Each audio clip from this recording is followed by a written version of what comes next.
cuarto y último capítulo del proyecto ilustrado de Carlos III. En este capítulo veremos cómo el rey concluye las obras del Palacio Real, de la Casa de la Aduana y de la Casa de Correos. Y en 1785 inicia su proyecto más ambicioso, el Museo del Prado. En Europa estaban naciendo los museos y existía el anhelo de clasificar todos los objetos de la naturaleza. Diderot concluía la enciclopedia, que era un museo de las ideas, y Buffon concluía su monumental Historia Natural en 30 tomos. En el plano internacional, Carlos III colabora con la independencia de Estados Unidos y tiene numerosos conflictos con Inglaterra, donde trata inútilmente de rescatar el peñón de Gibraltar. En una fría mañana de 1788, el rey muere, y con él muere también una de las etapas más importantes de la historia de España.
Las metas de Carlos III durante su reinado fue el mejoramiento de Madrid y otras ciudades de España. Para ello, agrupó a un valioso equipo de profesionales. Los arquitectos más importantes eran el italiano Francisco Sabatini, el francés Jaime Marquet y los españoles Ventura Rodríguez y Juan de Villanueva.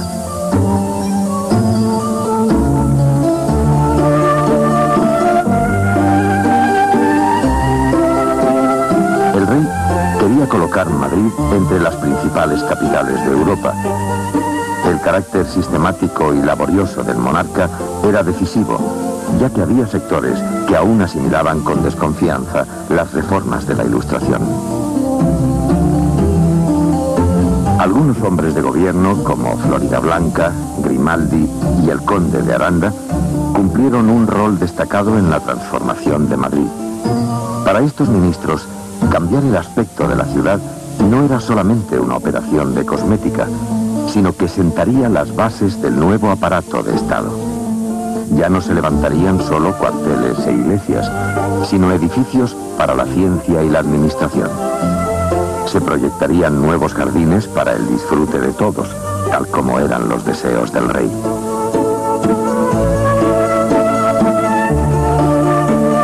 Hoy día, la obra urbanística de Carlos III nos da la impresión de haber estado regulada por un plan de conjunto.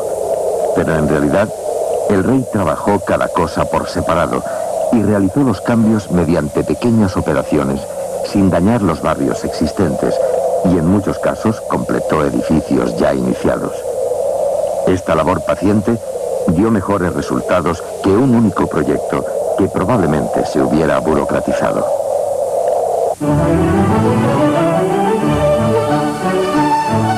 Para tomar contacto directo con la ciudad, el rey puso en práctica un método muy original para la época.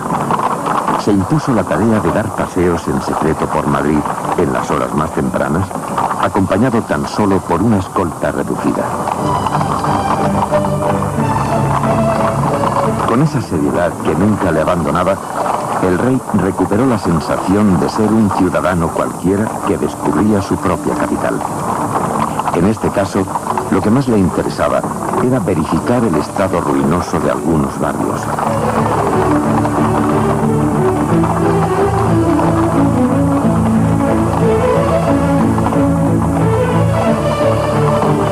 En el año 1750 se había efectuado una planimetría donde figuraban 556 manzanas y 400 calles para una población inferior a 200.000 habitantes.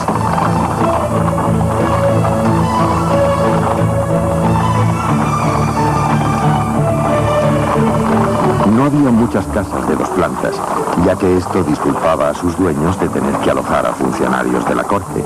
Por esta causa se denominaban casas a la malicia.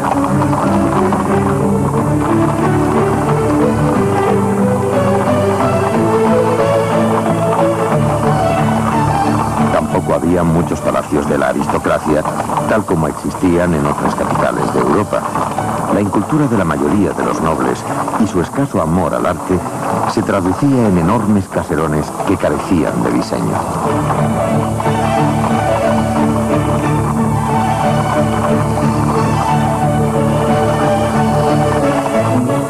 También eran muy numerosos los conventos e iglesias, estando representadas casi todas las órdenes religiosas.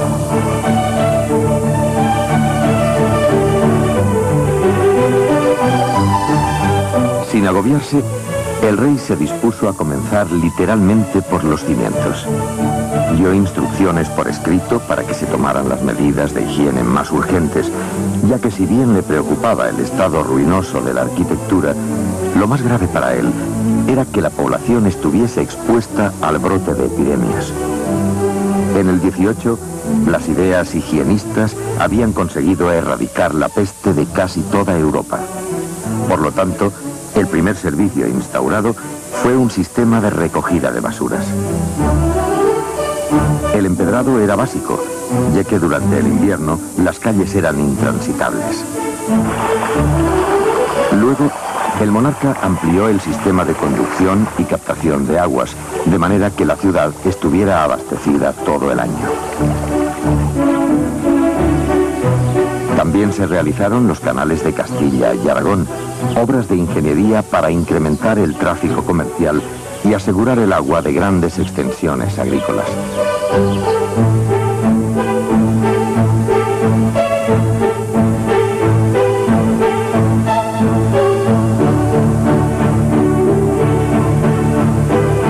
Otra de las cuestiones básicas era la seguridad de la villa, que hasta ese momento ostentaba un alto índice de delincuencia. Las calles irregulares y la oscuridad casi total transformaban la noche madrileña en algo peligroso.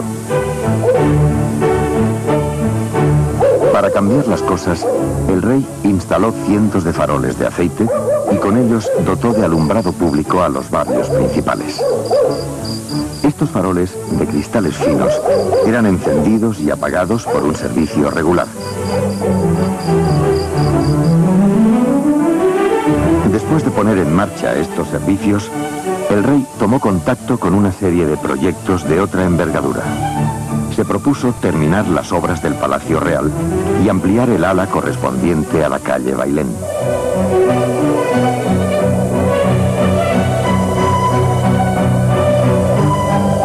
En realidad, el edificio estaba casi terminado, a falta de la escalera y la decoración interior. Para esto último, hizo venir desde Venecia a Giovanni Battista Tiepolo, el mejor pintor en el arte al fresco.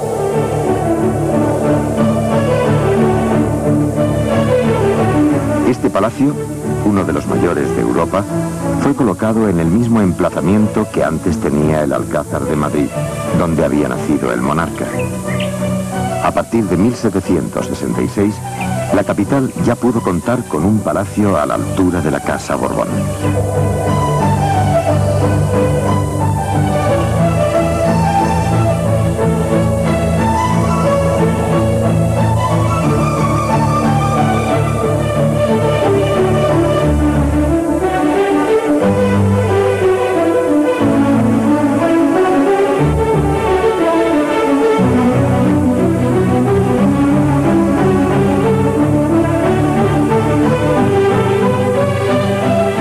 La Casa de Correos, en la Puerta del Sol, fue realizada por el francés Jaime Marquet. Marquet terminaría un edificio sobrio, al cual se le añadiría en el siglo pasado la Torre del Reloj. Así, este edificio pasó a ser el símbolo espacial y temporal de Madrid, ya que señala el kilómetro cero y la hora oficial.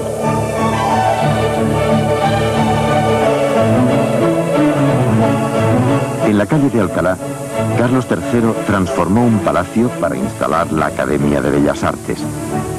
Aquí se organizaron los estudios de arte sin la intervención de la Iglesia ni de los gremios, algo insólito para la época. Junto a este plantel, ordenó la construcción de la Real Casa de la Aduana, obra de Sabatini, para recibir las mercancías que llegaban a la capital. El cierre de la Plaza Mayor no existía, ya que un incendio había desfigurado gran parte del diseño original, realizado casi 200 años antes por Juan Gómez de Mora. El joven arquitecto Juan de Villanueva fue designado para reconstruir la plaza, cerrándola en sus esquinas y dotándola del perfil homogéneo con que hoy la conocemos.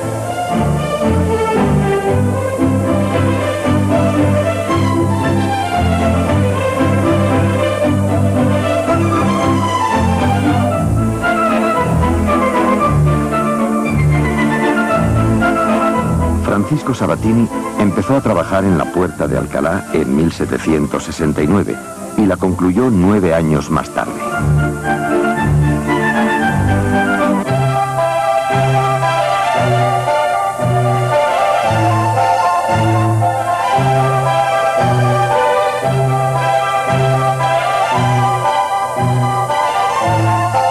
Ocho años más tarde, Juan de Villanueva realizaría una puerta más airosa que su colega Sabatini, esta vez para uno de los costados del jardín botánico.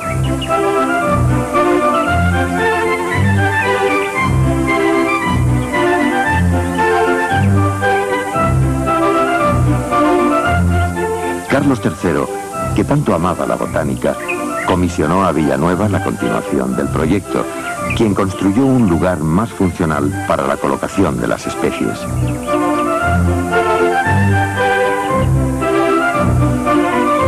Tal vez este jardín fue la obra más personal del rey. Aquí no solo había espacio para las plantas ornamentales, sino para numerosas especies útiles en medicina, cordelería, tinturas, aceites y resinas. Más tarde, Juan de Villanueva acometió la tarea de levantar otro edificio para la ciencia.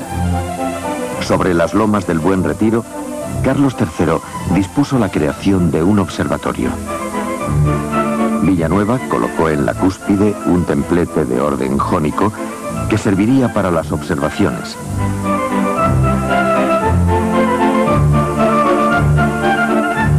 La fachada estaba formada por un amplio frontón sostenido por columnas. El edificio se completó con 4 cuerpos y el conjunto ofrecía una silueta única en su tiempo. Las obras se realizaron después de la muerte del rey, pero el mérito de su gestación corresponde por entero al monarca. Por eso aparece aquí.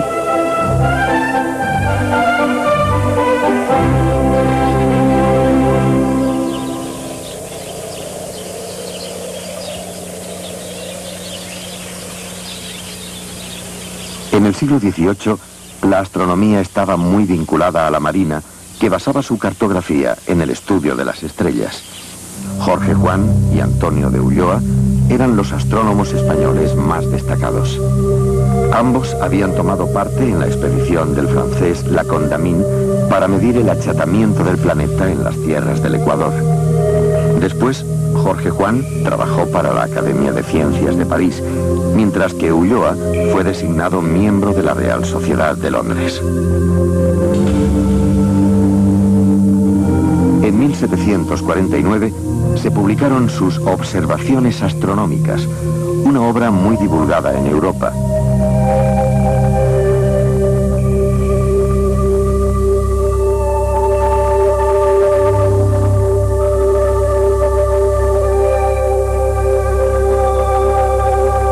esta época, las teorías de Copérnico y las ideas de Kepler acerca de la mecánica celeste habían preparado el surgimiento de Newton, quien asombró a sus contemporáneos con su ley de atracción universal.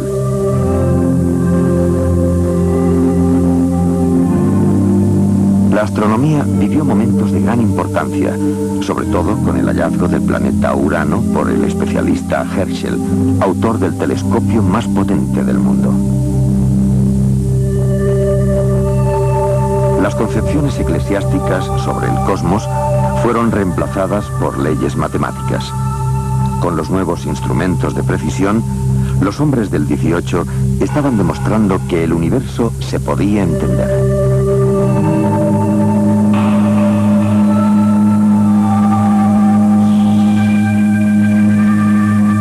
El viejo mundo de las calculadoras de papel, que habían sido creadas 2 siglos antes para predecir los eclipses, fue superado por los aparatos de relojería.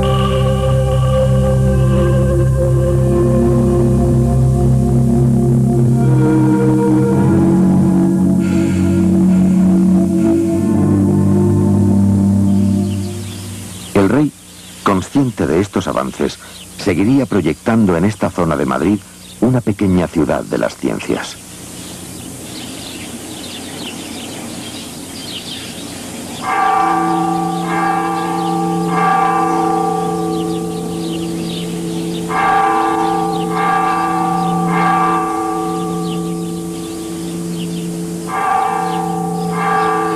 Carlos III no era ciertamente un artista plástico, pero había heredado de su madre la capacidad para el dibujo. Su maestro en la adolescencia, el ingeniero militar Antonio Medrano, le había proporcionado los conocimientos suficientes sobre perspectiva, y ello le permitía hablar con sus arquitectos con conocimiento de causa.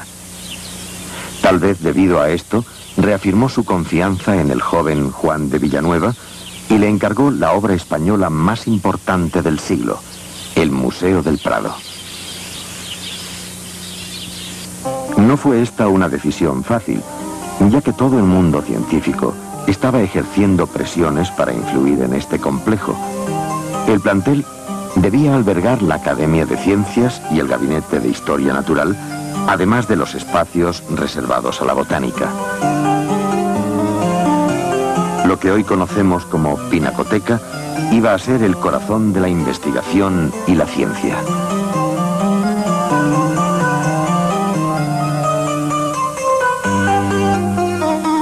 Villanueva se inspiró en los cánones del estilo neoclásico, proyectando una larga fachada con predominio de las líneas rectas de gran elegancia.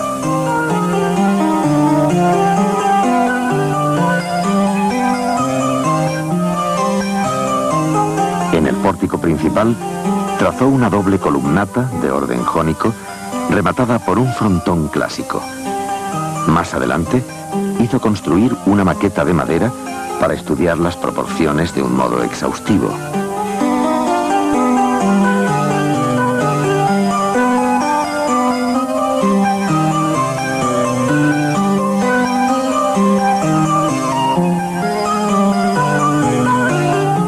En la fachada norte, donde ahora está la llamada Entrada Goya, 4 columnas presidirían el acceso hacia la rotonda, que estaría abierta en su parte alta para que el sol fuese dibujando las horas del día en la penumbra del interior.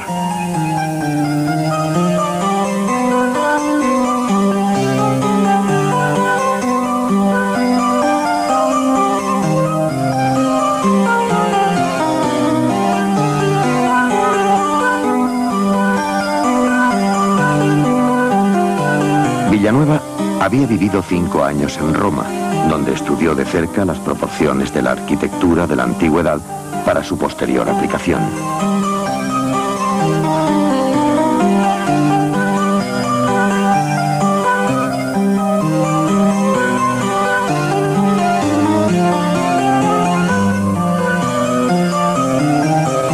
Con un cuerpo superior que no llegó a construirse, el proyecto transmitía austeridad y sencillez mediante líneas rectas y volúmenes bien definidos que eran la cara opuesta del barroco del siglo anterior.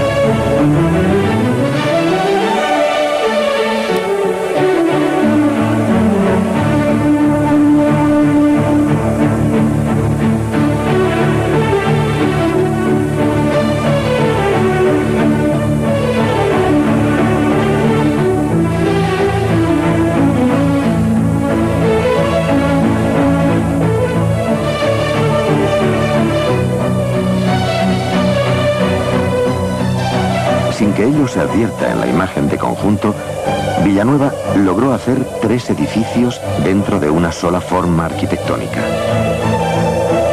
Detrás de la fachada principal estaría la Academia de Ciencias. En la que hoy se denomina Puerta de Goya estaría el Gabinete de Historia Natural. Y en la llamada Puerta de Murillo, el ala destinada a la botánica.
A causa de numerosas modificaciones, algunos de los interiores se han desfigurado, pero todavía predominan los grandes espacios que sirven para todo, un atributo poco frecuente en la historia de la arquitectura.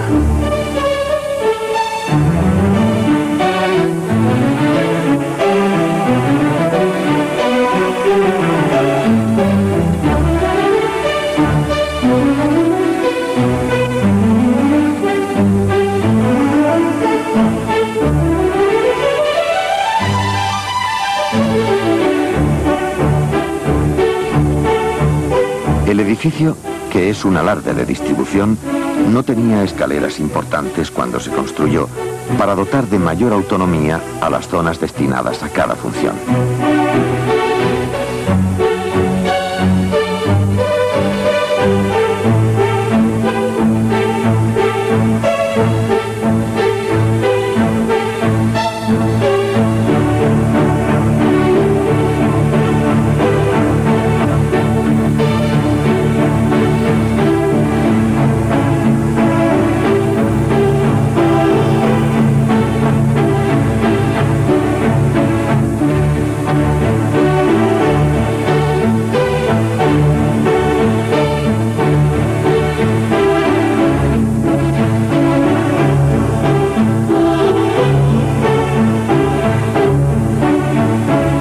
Estas salas, donde hoy se encuentran las estatuas clásicas, nos recuerdan el origen del actual Museo del Prado.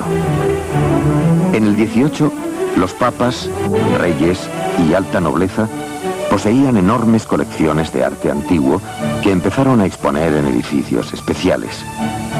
En este momento, en toda Europa y particularmente en Italia, estaba gestándose el nacimiento de los museos.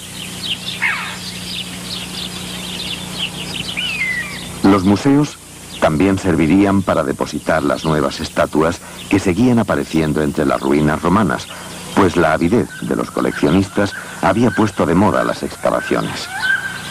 Los reyes pagaban altos precios por estas piezas y muchos de ellos patrocinaron desenterramientos. Este fue el caso de Carlos III, cuyos ingenieros militares habían descubierto Herculano y Pompeya. Para los ilustrados del 18, Roma se había convertido en el centro de la cultura mundial. En este ambiente se generalizó el anhelo de clasificar todas las cosas y objetos de valor que había en el mundo. La pasión por la clasificación se extendió desde Roma hacia toda Europa. Describir y ordenar la naturaleza fueron las dos grandes actividades, tareas que respaldaron a su vez los reyes y gobernantes.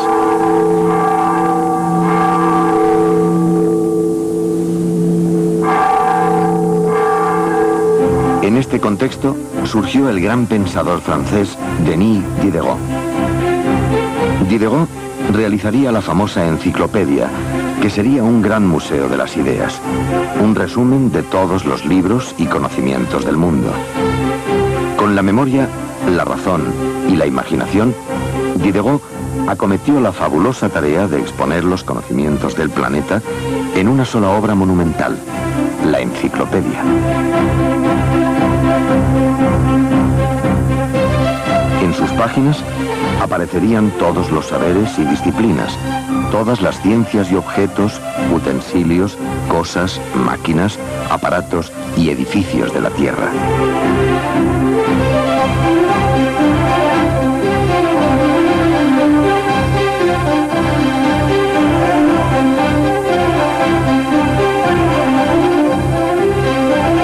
Era un prodigioso inventario del mundo, del mismo modo como los museos eran un catálogo de todos los objetos artísticos debidamente clasificados.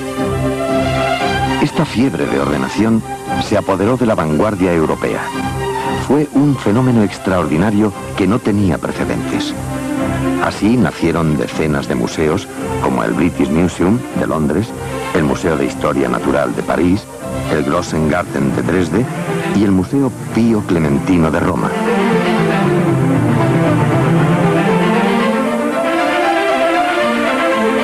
La enumeración de los seres vivos fue realizada por otro sabio francés, Jorge-Louis Buffon, quien redactó una historia natural de 44 tomos, un verdadero monumento de la ciencia.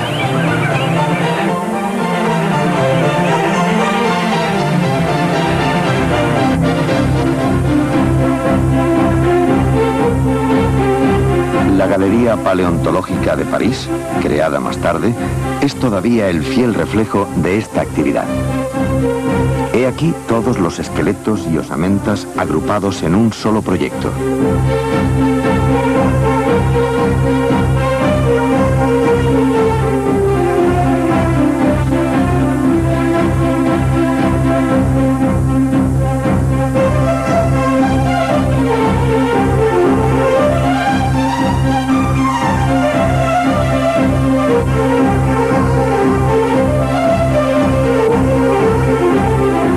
Además, los enciclopedistas luchaban por el mejoramiento de la sociedad.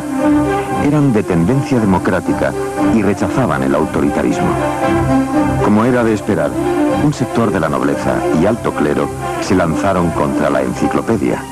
Los primeros 7 tomos fueron prohibidos y el Papa amenazó con la excomunión. Pero la puerta ya estaba abierta. Los museos se convertirían en una exposición constructiva de la naturaleza que a menudo expresaban las ideas divergentes y hasta opuestas de sus creadores. Los hombres del 18 formaban un movimiento radical, pero tenían actividades y planteamientos muy diversos. Diderot era un defensor del trabajo manual. Voltaire predicaba el liberalismo moral.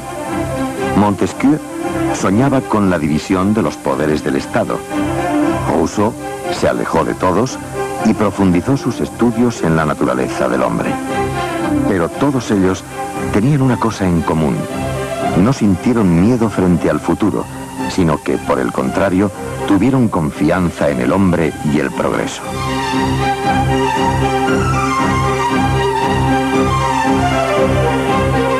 En este brillante contexto, Juan de Villanueva terminó los planos para el Museo del Prado. Así, Carlos III había concebido una de las obras más europeas de su reinado. Después de su muerte, el edificio no albergó las instituciones para la ciencia, tal como él lo había dispuesto, pero se convirtió en uno de los más completos museos de pintura, y por lo tanto, siempre ha sido fiel a una de las ideas básicas de la Ilustración, que es exponer ordenadamente una obra cumbre de la actividad humana.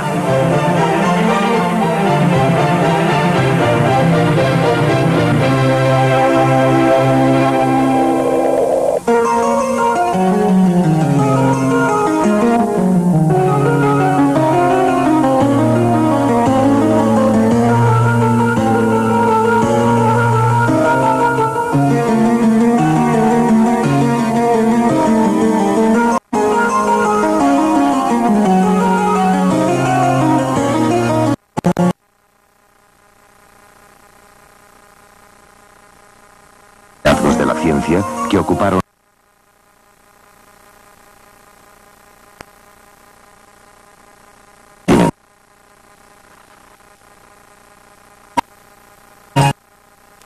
impuso el respeto hacia las plantas como fuente de vida y conocimiento. Por primera vez, los botánicos disponían de grandes invernaderos para desvelar los secretos de la tierra.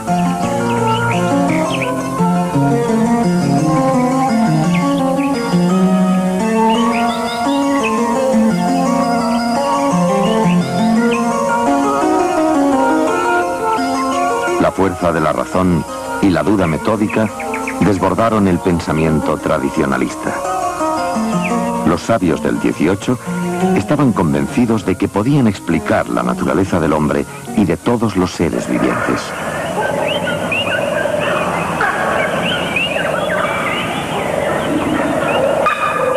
El método de la duda sistemática, creado por Descartes un siglo antes, se impuso rápidamente. El estudio comparado de las religiones debilitó la ortodoxia. Se pasó del ámbito de la teología al mundo de la filosofía. Los naturalistas trajeron la selva al mismo corazón de Europa, rodeándose de especies nuevas y sumergiéndose en gabinetes de plantas salvajes cuyos troncos subían hasta el techo.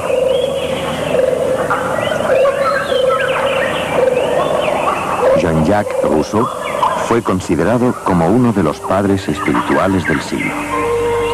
Según este pensador, las complicaciones de la vida urbana habían dañado al hombre y era necesario volver al medio natural. Según Rousseau, los hombres no habían sido creados para agruparse en hormigueros, sino para esparcirse sobre la tierra que han de cultivar. Cuanto más se agrupan, más se corrompen. De todos los animales, el hombre es el que menos capacidad tiene para vivir en rebaños. Con estas palabras, el filósofo invitaba a la gente para que abandonase las ciudades y buscara los grandes espacios de la naturaleza.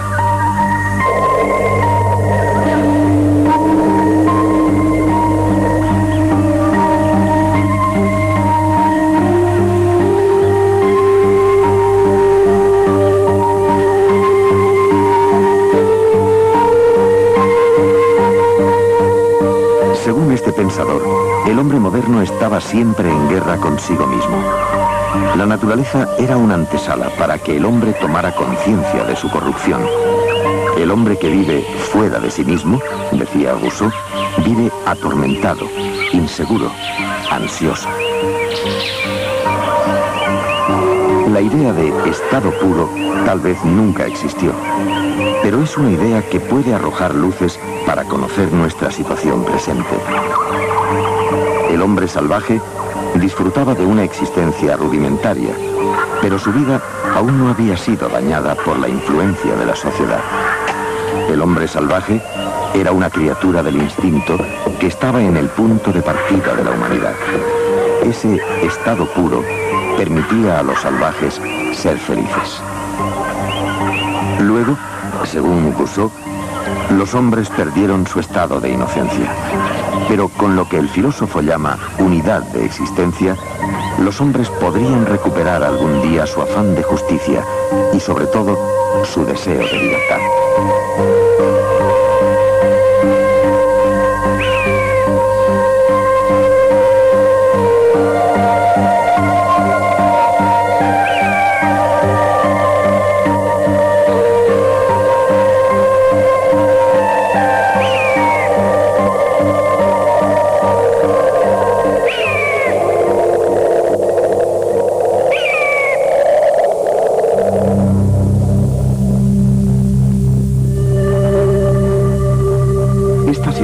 Sobre el cosmos y la naturaleza, más los conceptos sobre libertad e igualdad entre los hombres, estaban gestando poco a poco el proceso que desembocaría en la Revolución Francesa.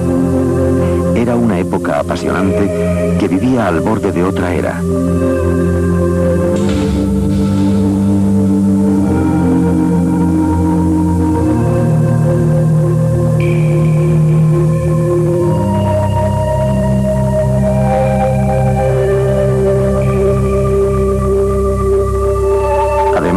Se estaba incubando el mundo de la tecnología con complicados aparatos para medir el tiempo y los movimientos planetarios.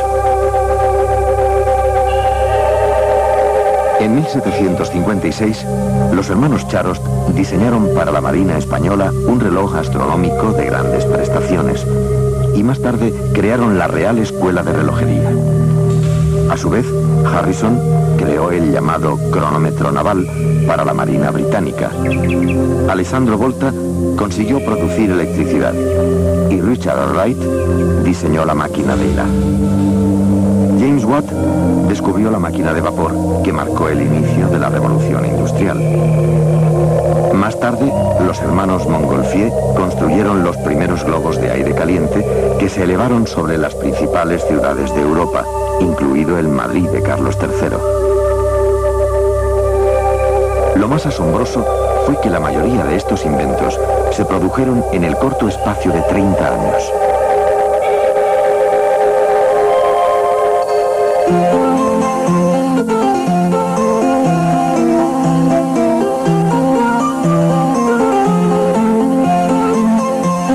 Los autómatas nacieron como parte de los relojes más sofisticados y conforman uno de los capítulos más fascinantes del siglo de las luces.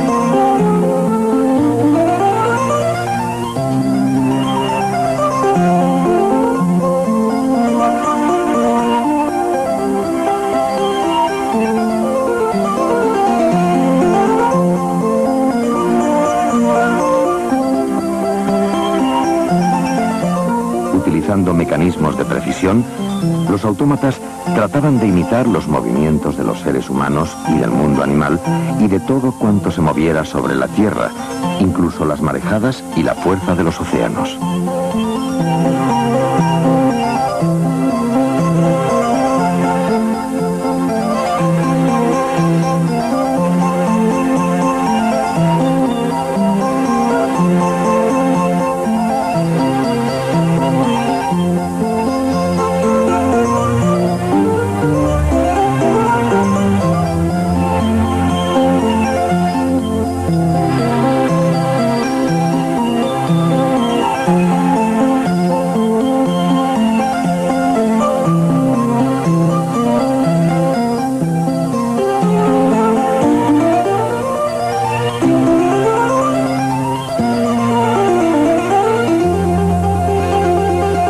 La imitación de los movimientos de la naturaleza era una forma para demostrar la importancia de la tecnología que estaban haciendo.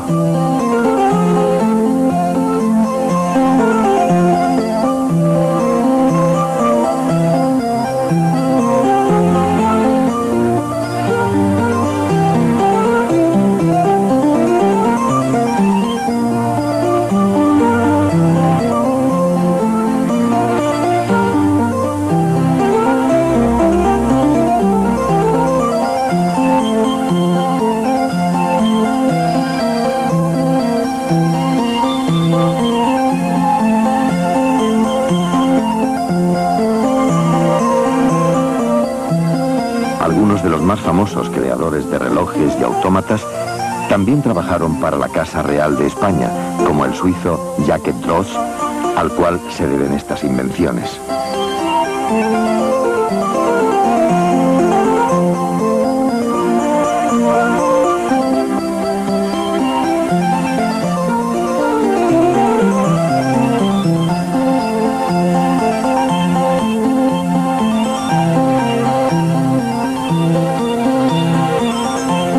El principal constructor de estos androides fue el relojero Pierre Quinsin, quien trabajó para la reina María Antonieta.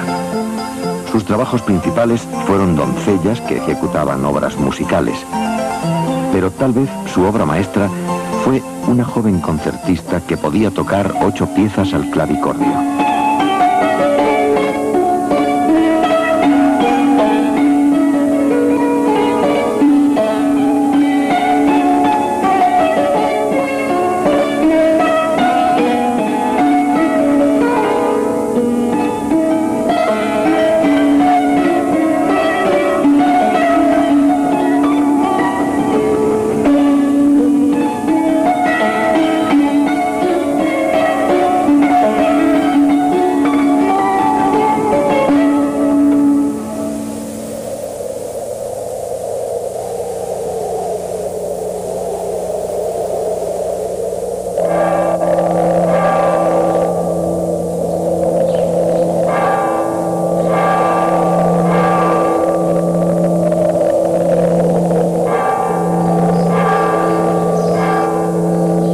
ciclo de las luces estaba llegando a su fin. El romanticismo se dibujaba en el horizonte y sobre todo se aproximaba la Revolución Francesa. Con Carlos III, España había entrado en una época de grandes reformas, pero sin rupturas. El país vivió años de sólida unidad nacional. La corona alcanzó una gran legitimidad en todos los sectores.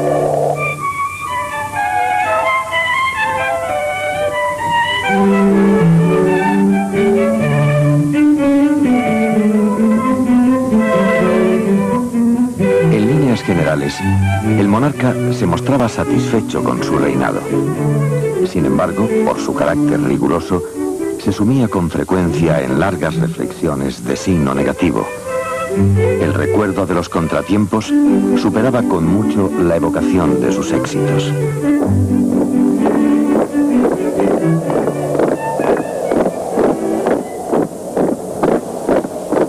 La cuestión militar era uno de los temas que más le obsesionaba. El gran enemigo de Carlos III fue Inglaterra, y casi toda la actividad bélica del monarca consistió en defenderse o atacar a esta nación. Por esta causa, desplegó sus ejércitos en relación a Portugal, que era un aliado de Inglaterra. También distribuyó efectivos en Galicia para prevenir ataques británicos. Y en Sevilla y Cádiz, fortaleció las guarniciones más próximas al Peñón de Gibraltar.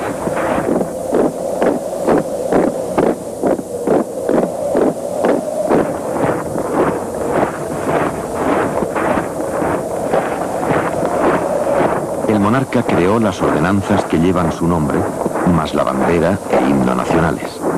Organizó las guardias valonas y de corps junto al cuerpo de alabarderos. Creó las escuelas de artillería e ingenieros y la fábrica de armas de Toledo.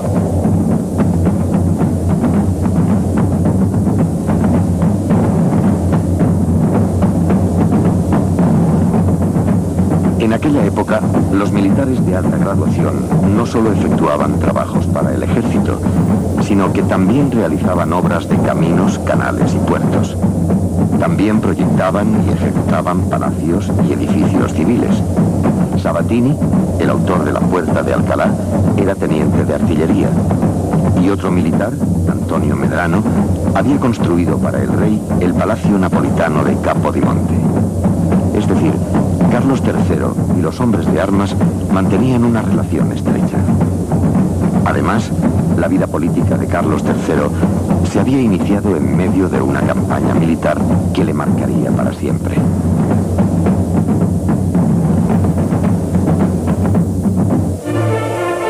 Cuando solo tenía 18 años, se había puesto al frente de las tropas españolas estacionadas en Italia. El objetivo era reconquistar Nápoles, que estaba en manos de los austríacos. Después de una campaña fulminante, Carlos III resultó victorioso y fue proclamado rey de Nápoles y las dos Sicilias. 10 años más tarde, los austríacos volvieron a Italia para recuperar la ciudad. En lugar de esperar, sacó sus tropas de Nápoles y sorprendió a los austríacos en pleno avance. Las fuerzas del monarca iniciaron las hostilidades en Velletri, cerca de Roma. La batalla se prolongaría más de 2 meses, sin claros resultados y con enormes pérdidas.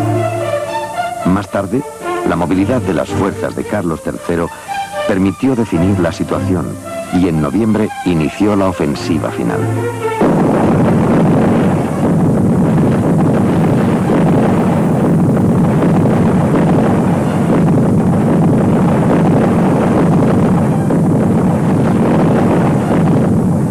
El ejército austríaco huyó en desbandada y Carlos III entró en Roma. El Papa Benedicto XIV le recibió como vencedor y ya nadie puso en duda su legitimidad como rey de Nápoles.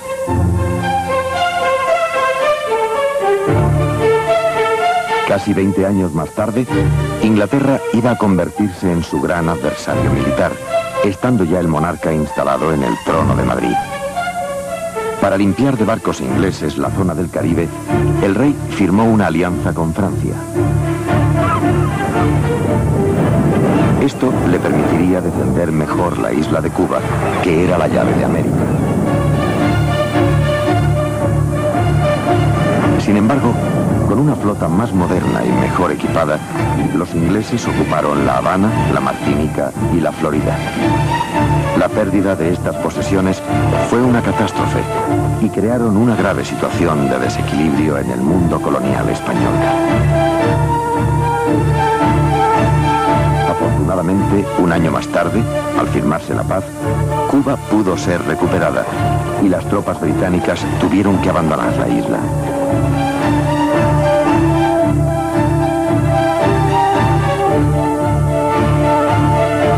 A partir de 1774, Carlos III pudo tomarse una revancha sobre los ingleses al apoyar a los rebeldes norteamericanos que luchaban contra Londres y querían la independencia. George Washington era el jefe de las tropas insurrectas y el Congreso norteamericano había proclamado la Declaración de Independencia. España envió dinero y víveres para los alzados.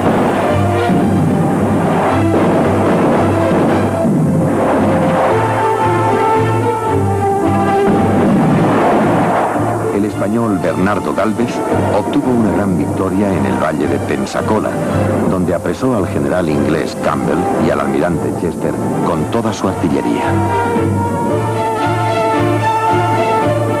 Gracias a este triunfo, España pudo recuperar la Florida.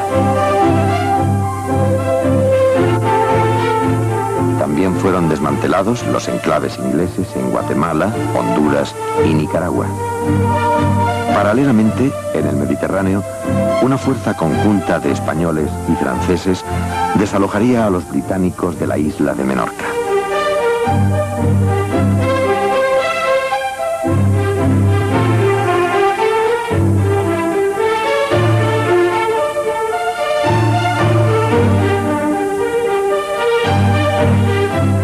Mientras tanto, en algunos virreinatos de Hispanoamérica se había generado un grave descontento popular, especialmente en el Perú.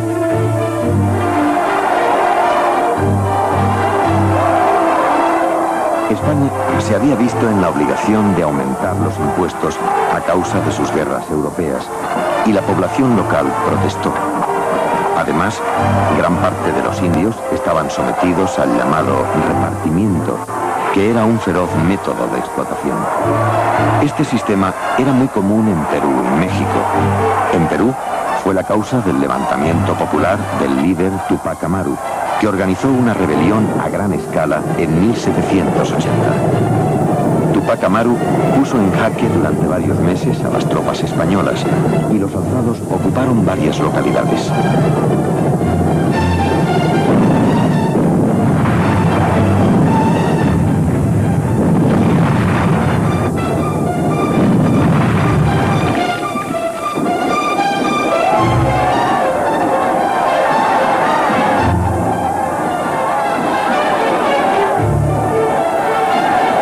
Después de estos hechos trágicos, Carlos III abolió el repartimiento para aplacar a los indios. Además, mejoró la administración y los beneficios enviados por las colonias se duplicaron en tan solo 6 años. Según el rey, la única forma de retener las posesiones en ultramar era con una política flexible, a muy largo plazo, a la que deberían abocarse los monarcas sucesivos. En el plano interno, Gibraltar fue uno de los problemas militares que más preocupó a Carlos III. Desde la Guerra de Sucesión, el Peñón estaba ocupado por los ingleses. Debido a su posición geográfica, era muy complejo organizar operaciones eficaces para su recuperación. Después de intensos preparativos, el primer asedio se produjo en el verano de 1779. La flota se desplegó para iniciar un bloqueo. El resto de las fuerzas inició el ataque con artillería.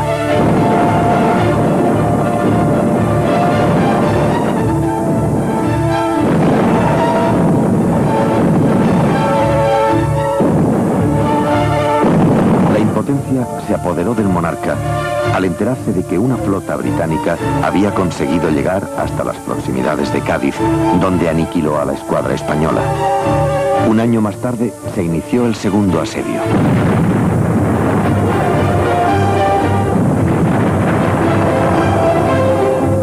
España utilizó las baterías flotantes, que eran barcos cargados con explosivos que se lanzarían contra Gibraltar. Sin embargo, una granada inglesa provocó el estallido en cadena de estos barcos y el ataque volvió a fracasar.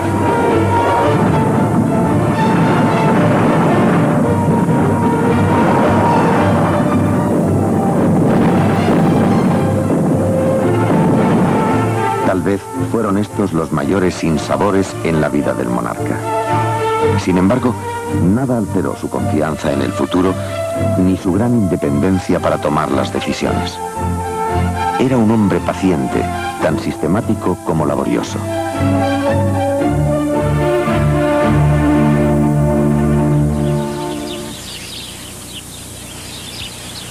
El balance positivo de sus obras fue apreciado en su tiempo, pero esto en nada cambió sus costumbres austeras que causaban la admiración de todos.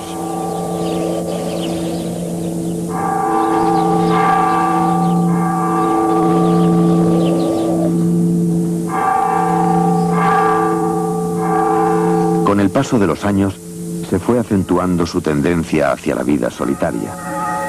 A su alrededor, Europa estaba despidiéndose de una época, mientras se abría paso inexorablemente la revolución en Francia.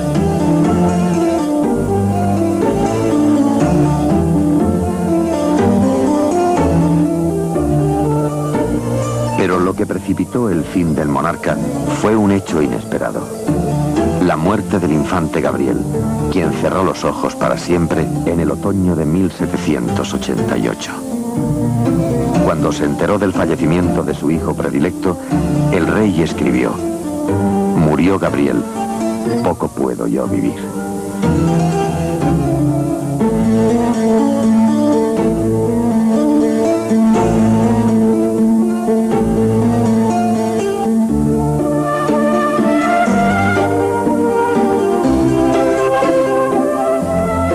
Una grave epidemia de viruela se había desatado en el Escorial, y entre las víctimas de la tragedia también figuró la esposa del infante, María Victoria de Portugal, y el hijo menor de ambos.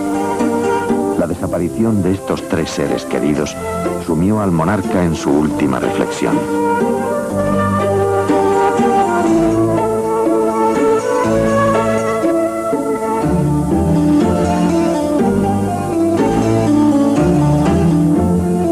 Semanas más tarde, en la madrugada del 14 de diciembre, a los 72 años de edad, moriría en Madrid don Carlos de Borbón Farnesio, conocido en Italia como Carlos VII de las dos Sicilias y en España como Carlos III. Así concluía uno de los reinados más brillantes de España.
Carlos III.